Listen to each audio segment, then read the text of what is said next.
or you just acknowledge? Okay, That was my wave. okay, your wave. Hey, Nancy, this has nothing to do with the course, but I've been looking at some innovative ways to keep fish, what do you call horse tanks or cattle tanks fresh without having algae grow in them. What do you do? I just clean them out every once in a while. I only have one. Okay. Well, I saw one the other day that was, I don't know how much it works, but he attests to it being the best. He actually put goldfish in there with a little place for them to go in and hide, like when the cattle come, and water ionizer that floats. It's solar, just floats in the water, and it keeps the algae away. Isn't that crazy? Thanks. Yeah, I heard about the fish. I didn't hear about the ionizer. Yeah, I use an ionizer in my pool, and it works like a dream. So it's something to consider. Here, I care about your cow. See, I love animals. That's all. Okay, guys, let's get rolling here. Blaise is in from the UK. It's so good to see him. Leonard's here locally, right, Sandy? He's here in Houston, correct? Is it Leonard? It's local? I'm not sure where he is. I think he's in. Yeah, I'm thinking when I say local, I mean Texas. Yeah. Okay, let me put. Okay,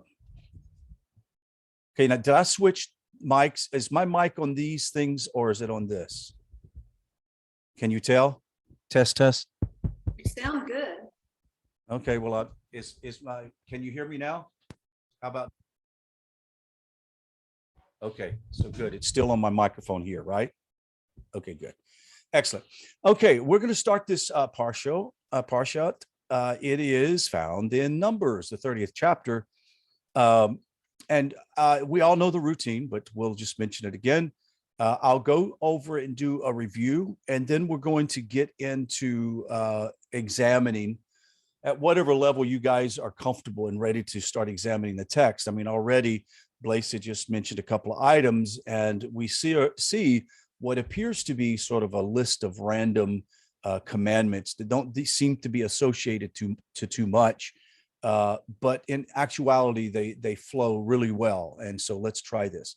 Now, first of all, the Torah text start in the chapter right off the bat, and Moses spoke to the heads of the tribes of Israel, saying, "This is the thing the Lord has commanded." Now he speaks to the heads of the tribes. And what was the thing that he had commanded? It says, if a man makes a vow to the Lord, make an oath to prohibit himself, he shall not violate his word according to whatever comes out of his mouth. And it says that Moshe spoke to the leaders of Israel first and told them. Obviously, the chieftains had to be the ones who understood this concept, because this was something that was part of a description of a leader of the time or a judge of the time, that they had to be people of the utmost integrity, and their yeas has to be yea and nay. So it's an incredible example of this whole idea of vows. And there are laws very specific on how the vows are to be done, but we can come back to that in a moment.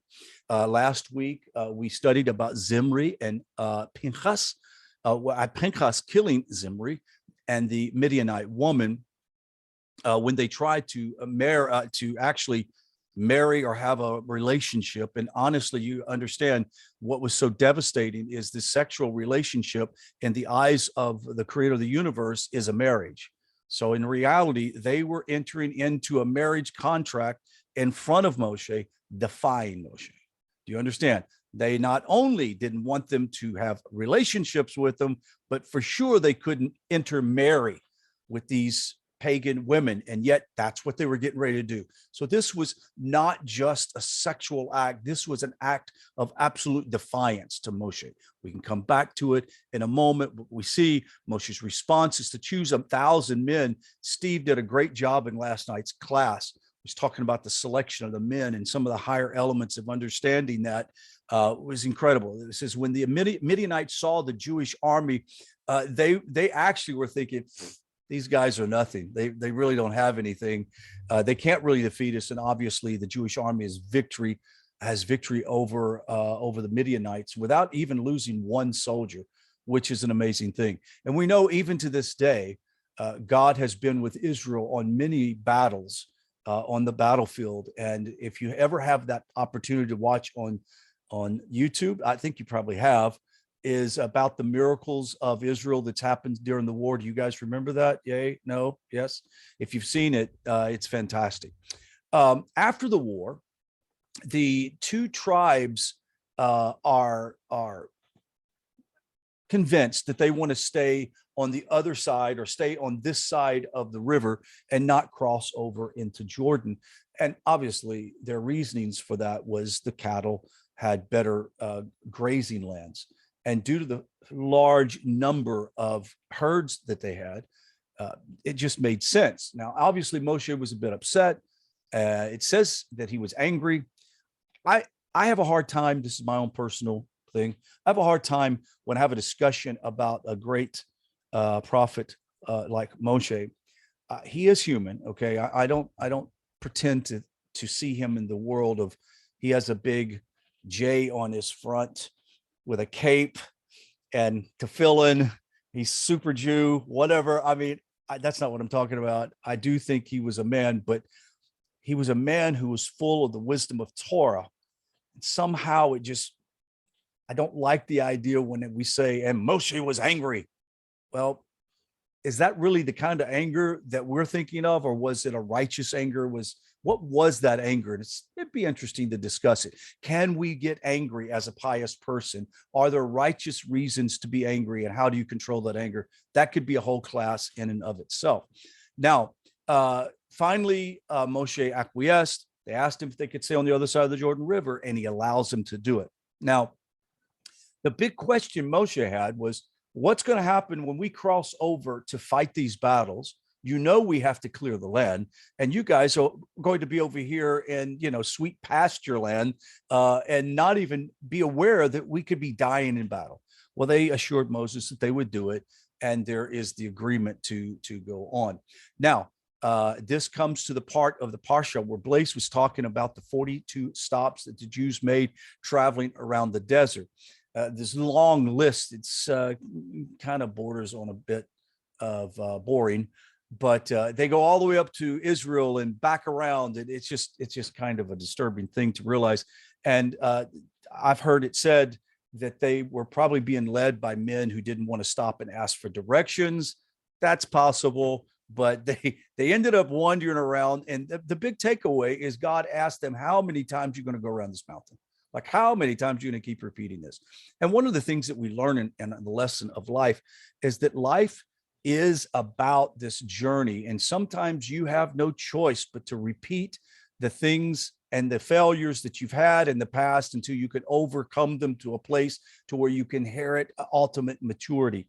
One of the things about the promised land, I've mentioned this many times before, the Israelites going into Canaan, this isn't about quote unquote, oh, they got saved. In sort of a Christian mindset, we think, oh, the Israelites need to be saved. So we take them out of Egypt, take them to the desert, and then they're saved in Canaan. No, in reality, in Canaan was where they were supposed to mature. That's when they turned 21. You understand? That's when they had become mature enough that Hashem could take them off what we call the milk of the manna, and the water that flowed through the desert, and the cloud of shade to shade over their head, or the sun to warm their back during colder times. They had to grow up, they had to mature. And that's really what this whole thing is about. It's about them taking another step toward a progress of growing and developing. And there's a whole nother lesson learned about that. There's also some idea of in discussion, and maybe Ross could jump in here because he's our resident historian, genealogist guy. He might have some things to say, but what happened to the two tribes that decided to stay back, Reuben and Gad? How was their life living in that region of the Jordan Valley? What was it like? It'd be something to be asked. The Parsha wraps up in the discussion a very interesting mitzvah for people living in the land of Israel. And obviously, it doesn't count if you don't live in Israel. I actually don't even know if it's a mitzvah nowadays anyway, but they were commanded to build 6 cities of refuge. throughout the land. These cities served as a safe space for anyone who actually killed someone. For example, someone chopping down a tree and it falls on someone's young son and kills it. You have an opportunity to run and be saved so that that father who could legally kill you, or mother or uncle or anybody in the family could legally kill you. And even though it wasn't, what do you call it, granted, it was a crime of passion. It's not something that Sanhedrin said, if somebody kills your child, then you can murder them right away. It's not that plain and simple, but clearly there were cities of refuge. And if you had murdered someone, you have a way to escape. Now, there was a little caveat to that, and you had to stay in the city. And does anybody know how long did they have to stay in the city of refuge? How long? Does anybody know? Yes, Ross. Until the current high priest died. So if you're going to kill somebody, make sure the high priest Isn't It's- younger than you are. or his foot's on. Wait, now does the high priest have to retire when he's 50? Um, I can't remember. I know that priest had to retire at 50, right? the priests do. The high priest, I think, is high Lives till he priest until dies. he dies. Like a king, Yes. almost. Yeah. Okay. So he's a high priest. So make sure your high priest has a foot on the banana peel and the other next to the altar. Hopefully you'll live a big prosperous life outside the city. And obviously this is the final part of the Torah portion and the last book of Devarim. So let's get into a discussion. We're 14 minutes into the class. Now's a good time for us to sort of open up the meat of what you see that you would like to discuss. We could start at the top, bottom, middle, anywhere. Where would you like to open up? Who has some insight you'd like to share?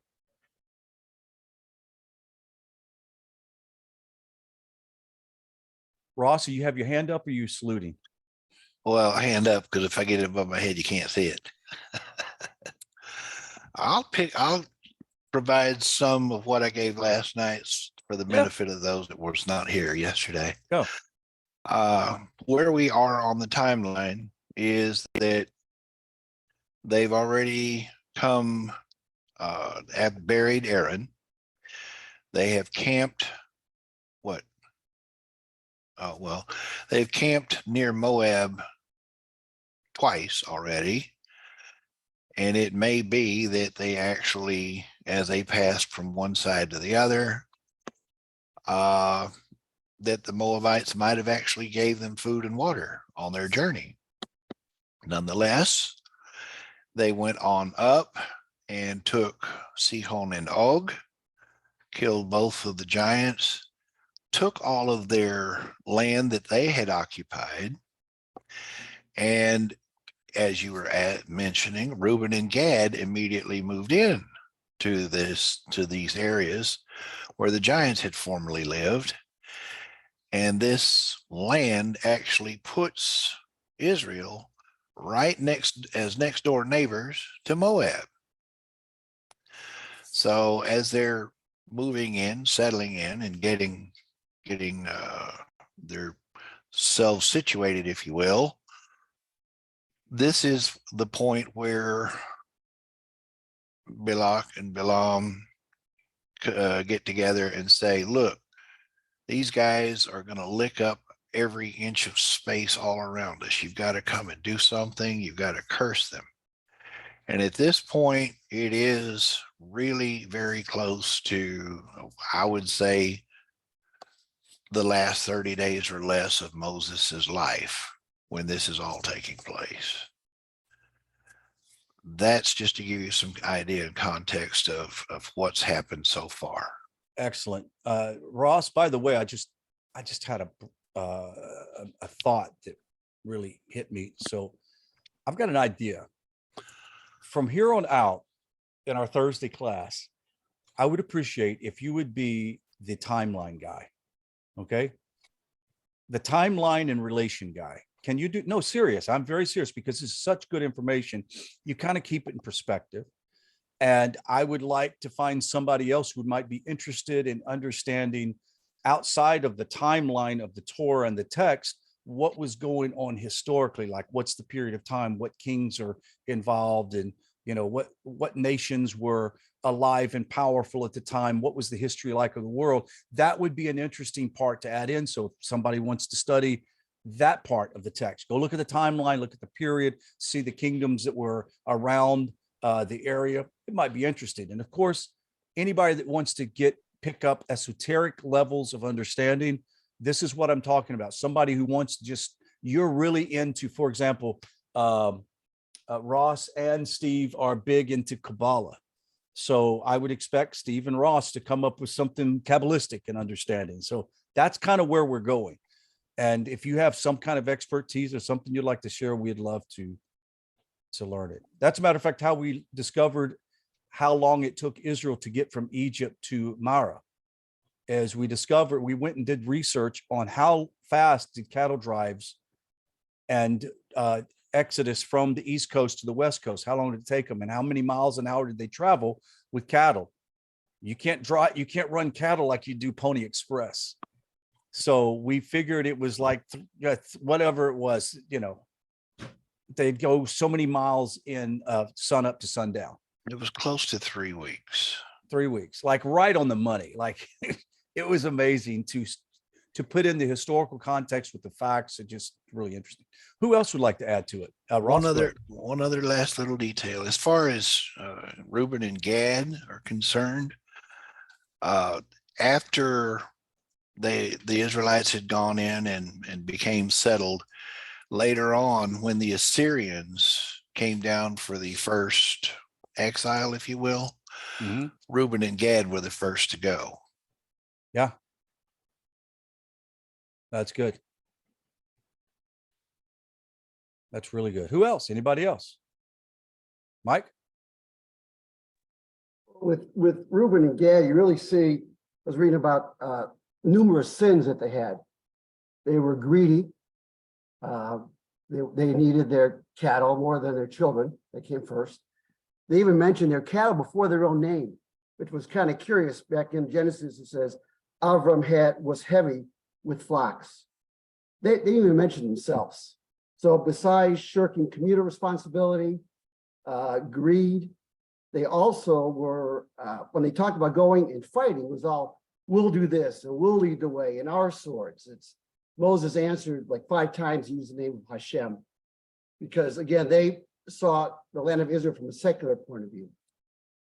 So these two, Man, Mike, I never thought of it that way.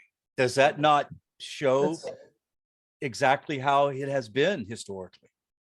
yeah. So the Abarbanel said that this land was never supposed to be a part of Israel, that they were going to conquer it and disperse the people that live there, but you couldn't bring the first fruits from that land. You couldn't, there's several things. I think I worked out. Anyway, you couldn't do a number of things. You couldn't have any sacrifices. You couldn't have any altars there.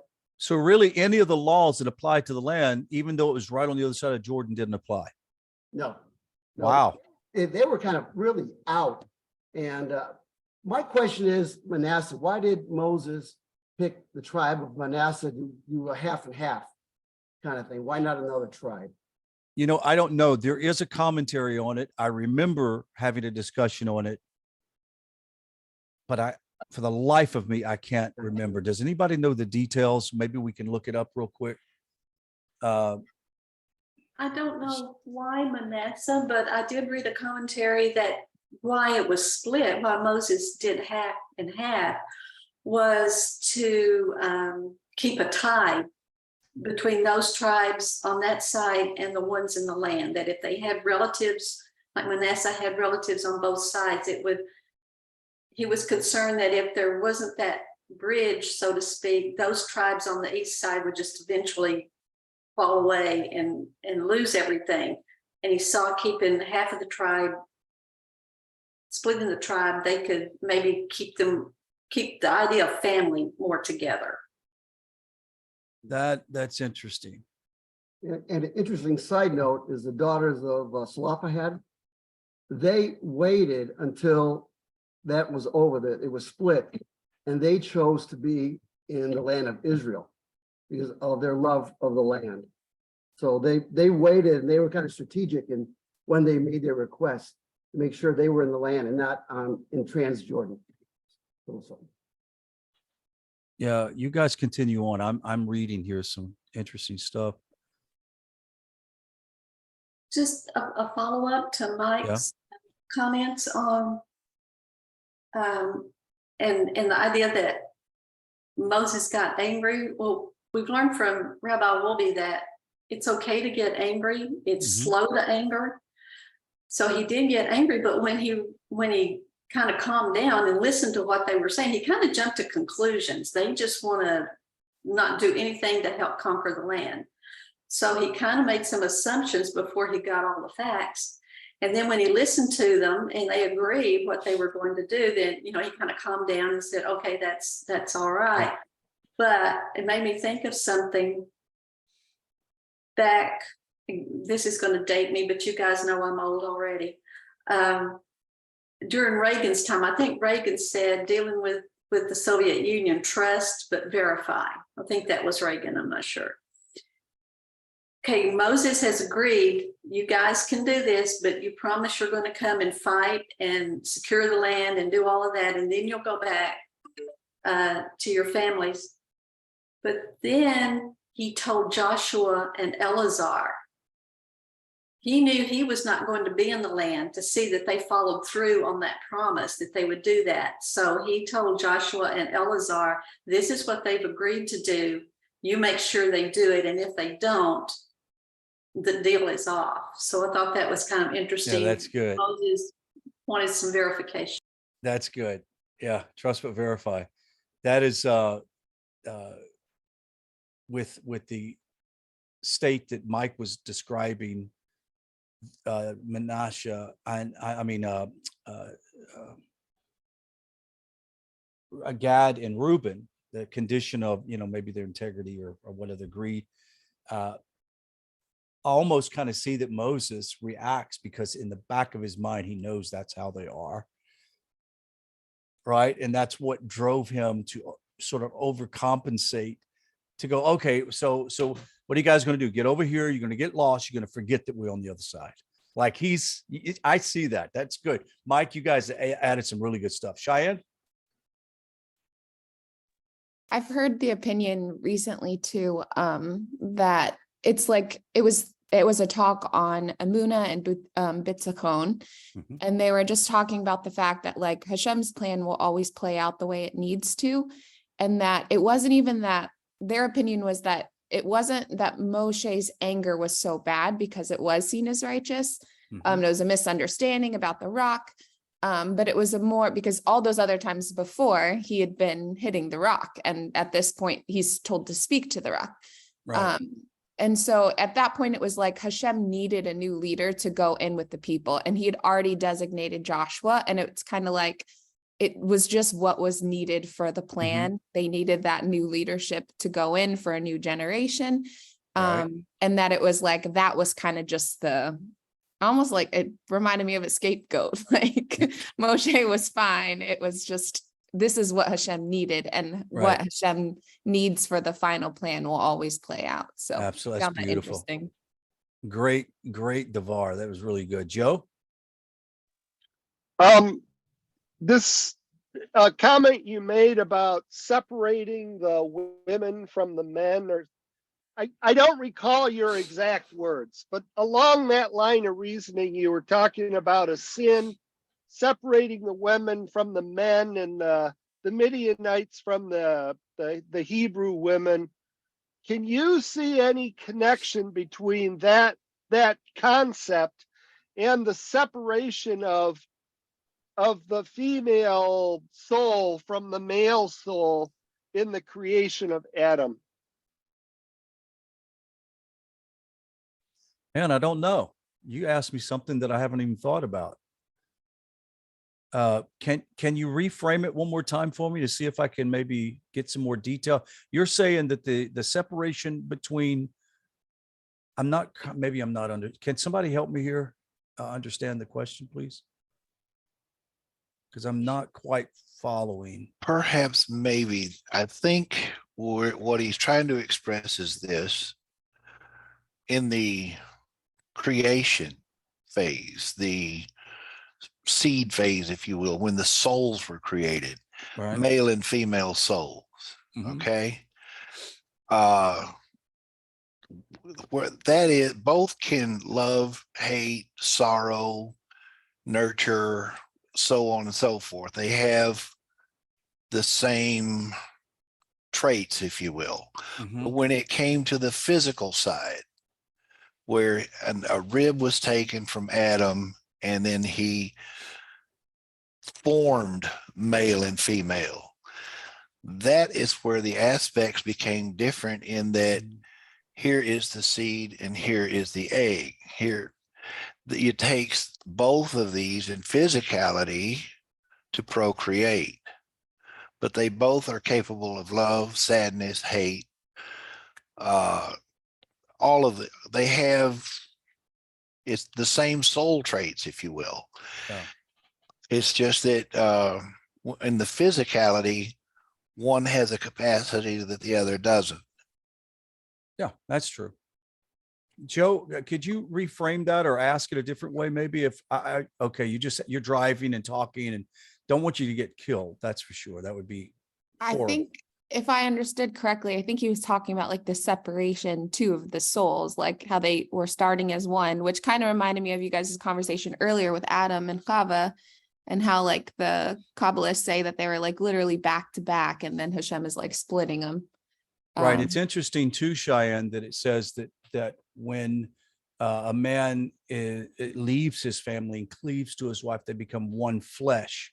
So notice it doesn't say one soul. Both souls remain distinct, intact, separately as created, but their flesh, they become one in flesh. I just find that interesting. It's like you see the separation from the soul, or Adam into two souls, Adam and Eve, and they yet become one flesh, but they're not one soul. I find that quite fascinating. Cheyenne, that's good input.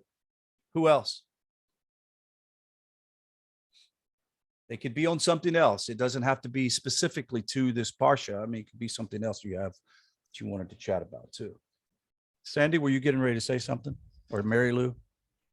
Yeah, I had a question about when, when they won the wars and what have you, sometimes they took the women and the children with them. Right. What happened to those? Did they become slaves? They became some of them became slaves, but they also, some of them ended up living in the community, ended up at some point converting or becoming part of the Jewish world. They were Okay. allowed to. I don't know exactly the law. How long can a prisoner be kept or a slave be kept? But the responsibility. Let me put this in perspective of ancient wisdom, okay, guys, because we're in a postmodern era, and I'm getting ready to say something that's really going to come over horrible, okay? But I have no other way. We got to address it. The big elephant in the room is slavery. Everybody talks about the slavery, the slave. We have more slavery today than we've ever had. Okay, it's still going on. It's just culvert. Culvert. Yeah, it's under the ground. Anyway, underground. But the idea is that you have to realize that when the Israelites when the Israelites went into battle, they were required, if they left the children and the women alive, to take care of them. What was the main source of employment in the ancient world? Slavery. That's how the common person worked back then. I hate to tell you, it's just a fact. If you couldn't afford to have your own animal or your own animals, you would go indenture yourself to a person. This has been going on even up into our country. I had ancestors that were indentured farmers. They worked as a white Irish slave on a farm for a mule and 20 acres or whatever it was, so it's been going on, but that helped sustain a society that didn't have all the mechanisms we have in a postmodern era to make money. For crying out loud, we can do it online now. We don't need to work for somebody, but that was the deal. And that's why they took them in, and they essentially were allowed to either return back to their homeland at some point in the future, or they became assimilated. So Sandy, go ahead. And then Ross. Remember, we've learned in another portion that I think maybe addresses this too, that when they took a woman in battle, took her captive, she had to let her nails grow long. She had to just let her hair grow, do all of that. And after, was it 30 days? If he still was interested in her, then Right. he married her. If not, he had to let her go. So the women that were taken captive, there were rules in place to protect them. Right. No, absolutely. Yeah. I was just thinking she had to look like she would look if she was married to him for 30 years. Then if he decided that, oh, okay, I'll marry her anyway, she must be a beauty. Just keep a hold of that thing. That's good, Sandy. I appreciate you're right. Absolutely. Comment back to the cities of refuge. Yeah. I was listening to one of Rabbi Wolbe's podcast on this week, and we learned, I don't know if we learned in this portion or it might be over in Deuteronomy, Mhm. where Moses went ahead and established 3 cities of refuge on the East Bank. Interesting. Yes. Presented the idea that Moses knew his time was limited. He was not going to be able to fulfill mitzvot in the land. And he wanted to fulfill as many mitzvot as he could while he was still here. So he wanted to at least do those 3. And cities of refuge, Rabbi Wolbe said, was important, especially important to Moses because he had been a fugitive. Mm-hmm. He needed a safe place to go to back, That's good. and that's why it was so important to him that he wanted, while he still had the opportunity to at least get those 3 cities established. And then Rabbi Wolbe also said that when somebody went to a city of refuge, it had to be a livable city with amenities. It had to be a nice place. And since Torah, it had to have everything essential to life. And since having Torah is essential to life, that person's rabbi had to go with him. Mhm. And I thought that was quite unusual. If anybody's got any comments or thoughts on that, and I'm thinking, well, what about the other students that the rabbi had? Does all of his students go with him or just the rabbi? I thought that was kind of Yeah, the question would be is, does the rabbi go with him and stay? Because you realize all of these cities were Levitical cities. Like these were where the Levites were stationed. As a matter of fact, they were 6 initial that was made. And then Maimonides speaks of the Talmud that talks of 48 cities eventually being built around Israel, which made it closer. This whole concept that you needed to make if there was a valley, you needed to make it straight. You need to, like, it's got to be the shortest distance to town. It's like, if you got to go to a city of refuge, but better hope it's like next door, not 1,000 miles away. Of course, 1,000 miles in Egypt is down in Sudan or in Israel. Who else? Anybody else? It's a good discussion so far. Oh, it's Ross. I forgot. Go ahead. I don't know. We spent a lot of time in the 5 books, but this kind of gives you an idea when you start getting beyond that as to what actually went down. If you look at Joshua chapter 16, verse 10, after they're moving in, the Israelites did not drive the Canaanites out of Gezer. So Ephraim, they still lived amongst Ephraim to this day. Then you go on down, Joshua 17:7, the sons of Manasseh could not take possession of their cities. The Canaanites continued to live there. But eventually Israel became strong and they put those Canaanites to forced labor. Judges 1:28, when Israel became strong, they put the Canaanites to forced labor. This is a different one. Zebulun had the same problem. Asher, Zebulun, Judges 1:30. Judges 1:31, Asher could not drive them out. Judges 1:33, Naphtali couldn't drive them out. And then the Amorites were giving them problems. So all of the tribes were having problems with the Canaanites.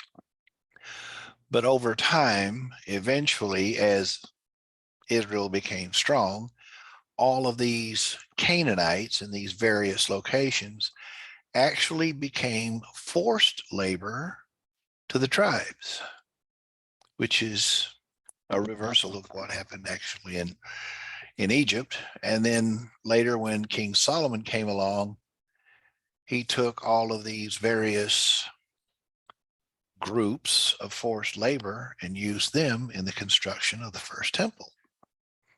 Yeah, that's good. Now, of course, when I hear forced labor, it comes to mind of some kind of oppressive slavery, and I would sure that would not be the case. There has to be some level of, when we say forced labor, meaning this is what they had to do. I'd like to look into that. That's really interesting. Now, we also understand that they had very close community ties with these people.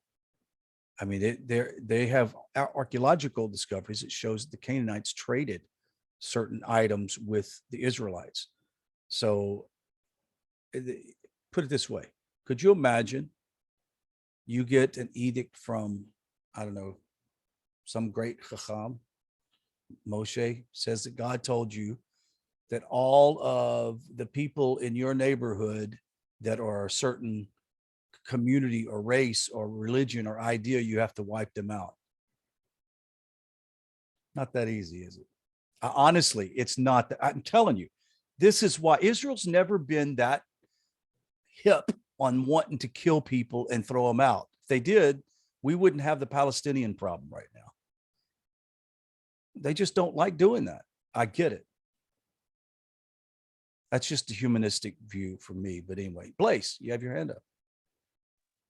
Yeah, I mean, I think about the, like the building of the temple using forced labor. I think you get a pretty shoddy job done effectively. I mean, teams of professional builders that would employ laborers and give them food, water, somewhere Right. to No, sleep. yeah, that's the thing. Yeah, It sounds more probable. Sounds like a more productive way of building a temple in time and getting it right than it does to like start cracking whips and treating people as they were treated in Egypt, which God told them not to do. Told them to be good to strangers and right. that type of thing. It's like a change of thinking. You're grown-ups now. I brought you out of Egypt as children, and now I'm setting you on your way. You're adults now. You're grown up. You want to do this properly. I see it. Absolutely makes sense. I mean, I think when we say obviously forced labor, it's not what we have perceived forced labor to be like in prison camps, but it says that tradesmen from all over the known world wanted to come work on the place. Like the people wanted to be a part of this. Money was donated, copper, all these things were like, it was an amazing feat. It's going to be that again when the temple comes back. But I find that a very, very interesting. Who else? Anybody else? Dubai. I just want to say this. Dubai is an example where workers are treated really poorly. Right. Oh yeah, slavery. Very, very poorly. It's slavery, basically. Now they're paid. They're giving houses or places to live, like a Connex with 55 people sleeping in it. Yeah. It's miles away from any like shops or anything like that. These are just dormitories out in the desert somewhere. I don't know if you realize it, but in the Emirates, Saudi or the citizens don't generally do anything because they get paid by the government from the oil money, and they hire all these immigrants from the Philippines to come work, or Africa. So when you're there, you're never going to see an Emirate or an Arab out there painting a building or mowing grass or trimming. It just doesn't happen. I heard a story of an American that went out to work at a Hilton hotel, and he had his passport taken away from him by the Hilton, and couldn't get it back, and was basically just kept working all of the time. And when he left the country, two of the people that he worked with had to sign a waiver saying that if he didn't come back, they would have to forfeit like a month's wages if he didn't return back from his holiday to visit his parents. Where was this at? Where in the Emirates? Yeah, in the Hilton Hotel. Oh no, that makes sense. They do that. Yes. Yeah. That's the reason why these poor Filipinos get there and they take their passport. They can't. Yeah, it's like that. Yeah, slavery, isn't it? That's like you can't go. It anywhere, is. Yeah, it's Yeah. modern day slavery. Yeah. Absolutely right. Anyway, slavery, it's terrible stuff. Terrible, terrible thing. You know. No, Obviously. absolutely. I am no way thinking the Bible supports slavery, but the slavery we're talking about that Israel was involved in was not like slavery we have in history of other countries, because it was a type of employment. It was a way of people to somehow keep food on the table for their families.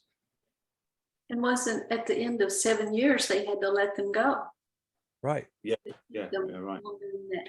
Did that just apply to Jewish people who had become indentured, or people from other lands, nations? Were they set free at 7 years? You know what? We've had that question before and I don't remember. Let's find out real quick. Let's see.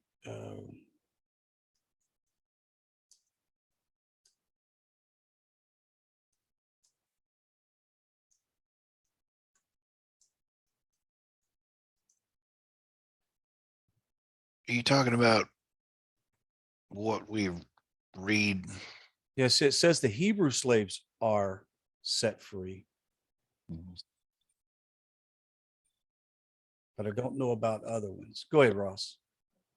Well, on a side note, there are things that are known called the Armana letters. I don't know if you've ever heard of it or not, but these are letters that went back and forth between Egypt and the various city-state kings that were ruling in various parts of Israel, all the way up until the time of King David, especially around that time.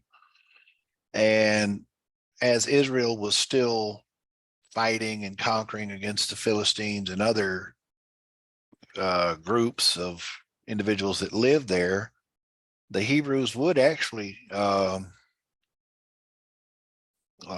in this case, I'm not entirely sure it was a Hebrew person, but they did take someone or several individuals into captivity. And if the locals wanted to buy this individual back, it would cost them 30 shekels of silver. But another individual that was also involved in this business, his price was only 100 shekels of silver to redeem a non-Israelite. Okay. So there was, I don't know, I don't want to call it servitude, slavery, captivity, but when somebody is captured and they're ransomed, if you will, that may be yeah, absolutely. We're not denying that there wasn't slavery. I mean, look, there's classifications. There's the Hebrew slave that owes a debt. It could be from the Sanhedrin, could be a fine that he has to pay the debt off, but he's released after 6 years of slavery, 7 years, right? Then there's the alien nation. A person can bond themselves, be a bondman or bondwoman from another nation to go work in the land of Israel. That's an alien slave. And then there are paupers and debtors who are unable to pay their debt, or they're unable to bond out their creditors to their creditors and pay anything. So it gives them the option in Leviticus 25. It goes through the whole list. According to their opinion, the verse, it deals with the ordinary pauper. He could sell himself as a debtor and work off the debt, can actually prosper himself by doing that. Next is criminals. I mentioned that. Prisoners of war.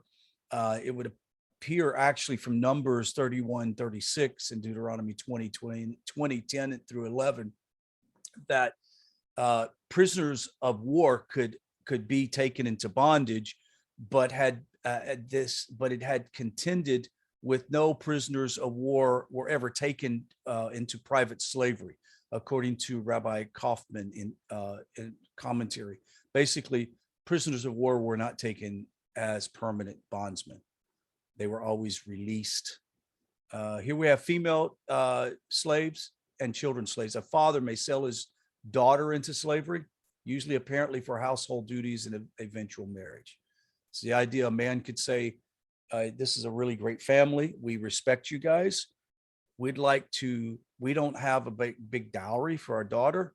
So could she come work for you guys? And as she works, learning home duties and all that stuff, she can be prepared to marry your son. That's kind of how that stuff works. Children of slave, the Bible mentions the son of a handmaid. She was born in the house, indicating that the status of slave involved upon their children. One of my great grandmothers was a handmaiden in England, in one of the royal families, and her name is actually mentioned. I find it interesting. So there were handmaidens back then. Now, let's look at the termination of slaveries. You have Hebrew slaves, alien slaves, debtors, females. If you go down through the whole list, you can see exactly what the Talmud says. Great source I'm going to share with you right now. I would suggest maybe you guys take as advantage of it and maybe look at it. Let me find out if I can share this real quick. I'm not sure I can share anymore. You know what? I can't. I turned that feature off. Well, too, there is a distinction between forced labor and servant. Just because someone was like a maid servant, she would not actually be called forced labor. No. It's servant. So you attend to someone else's needs. And in certain cases or instances, it would be that if there just wasn't employment to be had, gainful employment at a factory or some sort like that, an individual might have an affection for someone and say, look, why don't you become my butler or my chauffeur or my, it doesn't pay well, but at least you've got something to do. I'll feed you. I'll give you a roof over your head. And basically all you have to do is polish the car, kick the tires, and then take me for a drive when I'm ready to go somewhere. Yeah.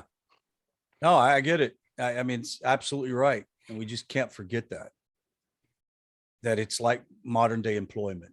Unfortunately, there are some employers in some parts of the world that still treat people like indentured servants. I mean, a lot of these foreign contracts, for example, these foreign contractors from Germany and other countries that get these big contracts in UAE all over to build bridges and buildings, man, they hire in these people from these countries. And like you said, take their passport. They're not going anywhere. And if they're anywhere in that country without a passport, they'll be arrested and put in jail. I mean, is that forced labor or not? They're paying them, but it's forced labor. So, well, some of this too, if I may, is if war had happened and destruction had happened, okay, well, you've got forced labor. Okay, we're going to pick up the pieces. We're going to rebuild these walls and these gates, if you will. We're going to rebuild this structure so that we can store our granary or whatever.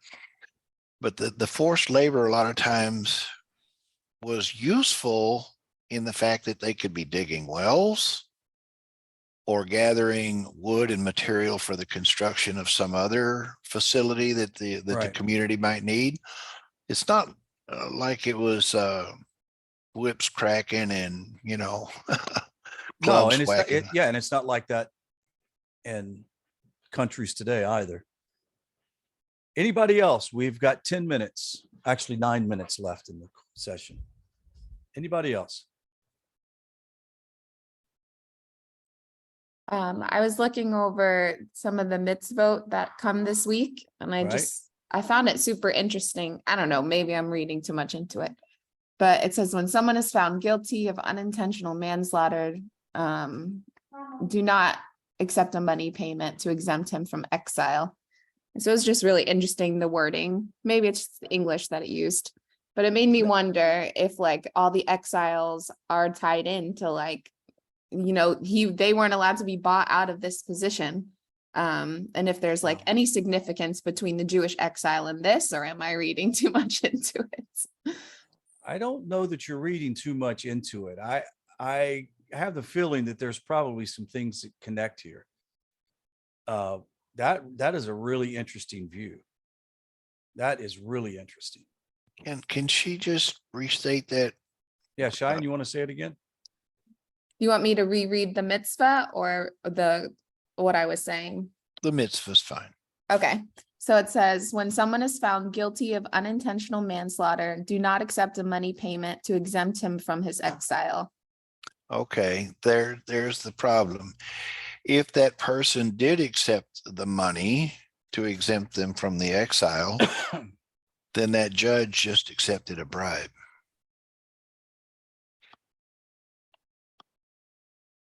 There's the problem. You just bribed the judge, so the judge is crooked. So is that saying this person has gone to the city of refuge? Is that the exile and you can't pay us? Yeah, because I thought that meant that, Sandy. What that means? I thought that's what it meant, is it says that there's a city of Yeah. refuge. That's what they're going. Don't do anything to interfere with them being able to make it there. Is that what it's saying? The explanation says, if someone is obligated to leave his home and go into exile in a refuge city, don't accept ransom to exempt him from the exile. So it's all these words that we're familiar with that it was just so intriguing to read because it feels so relevant. Like you can't bribe your way out of galoots. Like it's there. And like you have to Oh, go about yeah. it properly.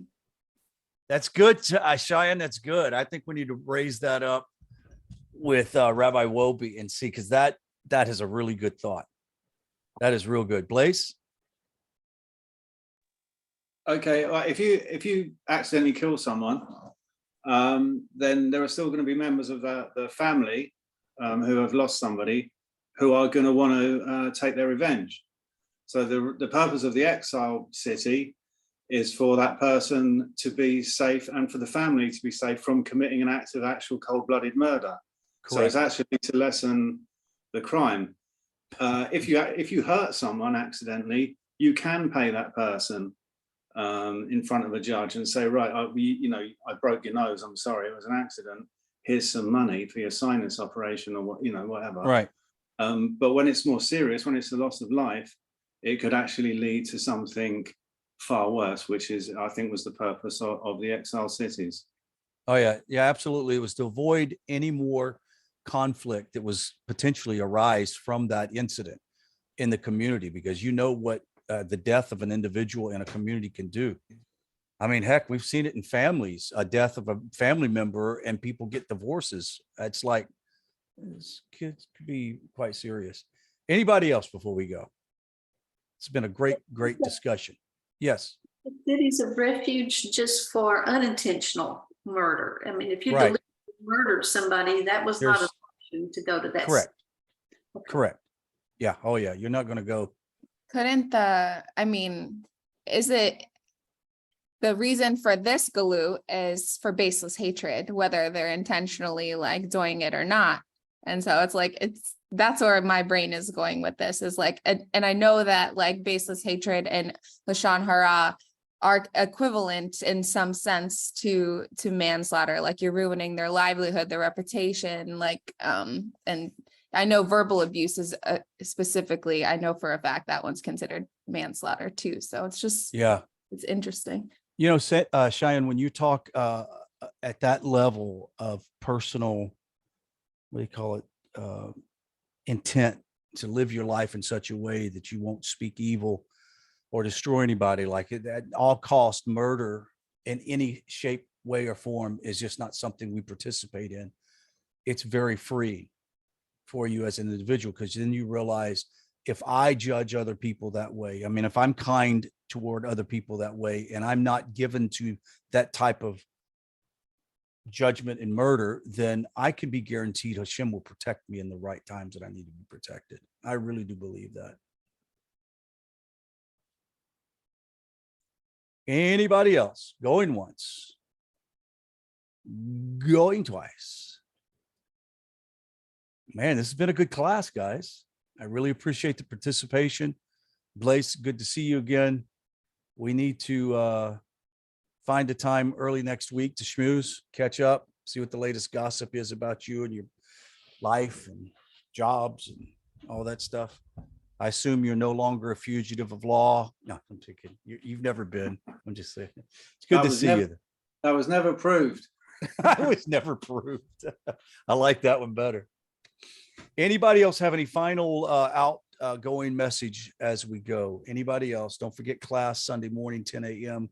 on schedule. We should be on schedule with Rabbi Ingber at 3. Last week, he had something emergency come up and he couldn't make it at the last minute. So until then, shalom, shalom, and see you guys next week. Bye-bye. Good Shabbos. Bye.